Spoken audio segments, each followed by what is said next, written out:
Let's put the color back into watercolor. Are your paintings dull? Do you wonder how to incorporate color into your paintings without just throwing it all in the background?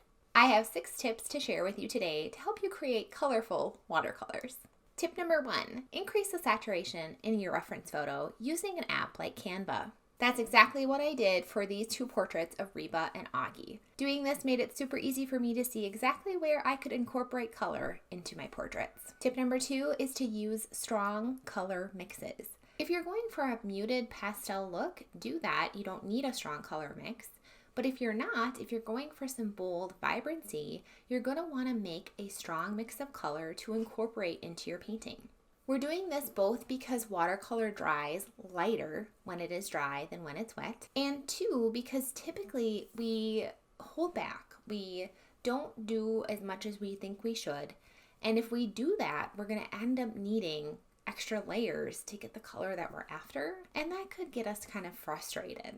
Tip number 3 is one of my all-time favorite recommendations for watercolor artists, and it's simply to limit your palette. When you are not overwhelmed with your palette itself, it takes away this decision fatigue, and you're able to master both color mixing and getting colors on your portrait or your painting that you wanted in your vision. You kind of achieve it easier when you limit your colors.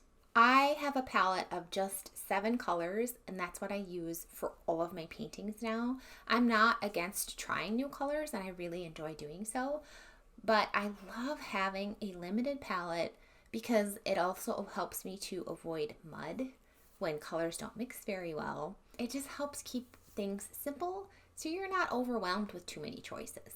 In this painting of Lucius, I didn't even use all 7 colors, and it was so fun to mix up that green on my own using my blues and yellows. Having a limited palette will help you with color mixing. It will help you understand how colors work together, and in general, it'll make your paintings better. Why? Because you understand how the colors mix together, and you're not overwhelmed by having so many choices.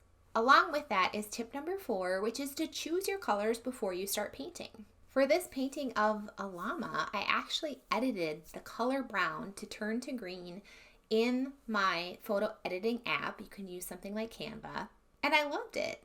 By changing the entire brown to green and having green be the color for this painting, it just got a whole different vibe. It was really fun to paint, and it's a really fun way to incorporate color into your artwork. Number 5 is a tip you've probably already heard from me if you've watched almost any of my other YouTube videos, and that is simply to pick a highlight color and a shadow color. This works especially well for portraits before you start painting. This highlight color and this shadow color will in general be the midtones in your painting, which will help you understand where they need to go, because your shadows, your darkest darks, will be a darker color, and your lightest lights could be white, the white of the paper. Now, sometimes we can get into trouble trying to paint something that is very lightly colored, like a white animal. And for this painting of a greyhound, that could have been the case. But instead, I picked a highlight color and a shadow color and used that to differentiate his features and set him off from the page. And of course, it made it really interesting. Tip number 6, don't be afraid of white space. Now, this is kind of style specific, especially to me. I've found that I love having a lot of white space in my paintings. I would get to this point about halfway through my painting where I thought the painting was looking really interesting and really good. And I realized that's because there was a lot of white space, and I had to fill in the details myself as a viewer, which in general makes the painting more interesting. And I thought, well, I got to do that more moving forward. So that's what I do now. I am not afraid to have a lot of white space in my paintings. Obviously, black bears aren't white, but this black bear painting had a lot of white space, and I really like how that looks. But in general, I would just encourage you to think about what makes your paintings interesting, what aspects of your painting you really like, and lean into that a little bit. My last and final tip, tip number 7, is a wonderful, wonderful tip for managing color while you're painting. And it's the use of buffer colors. I first learned this term from one of my favorite watercolor artists, Sterling Edwards, who mostly paints landscapes. He noticed that oftentimes when he was painting a sunset, it was hard to avoid getting the color green. When you're combining blues and yellows that are typical in a sunset, blue and yellow, get green. But if you put purple between those two colors, you don't get green because purple plays nice with yellow and it plays nice with blue. So when there's a transition moment between two colors that might give me a color that I don't want, I'll often put purple there as a buffer to make sure those two colors stay nice and clean. There might be other colors that are buffers that aren't purple, but for the most part, it's basically just purple. We're talking about color, which is the paint that you're using, right? So understanding different aspects of your paint, like transparency and opacity, staining and granulation, understanding those things will help set you up for success while you're painting. And guess what? My supply list includes information on the basics of those different aspects of paint.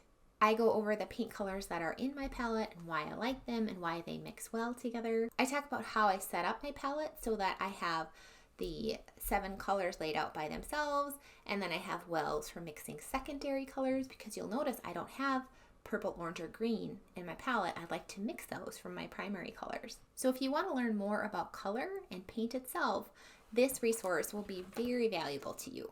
I also go over the brushes that I like to use and the paper that I like to use, along with every other supply that I typically use while I paint. Especially if you're new to watercolor, you're likely overwhelmed by the amount of supply options available to you. So I'd highly recommend downloading this resource and going through it. It will be very helpful for you. Give this video a thumbs up if it helped clarify color for you and got you excited to use it in a new way you haven't thought of yet.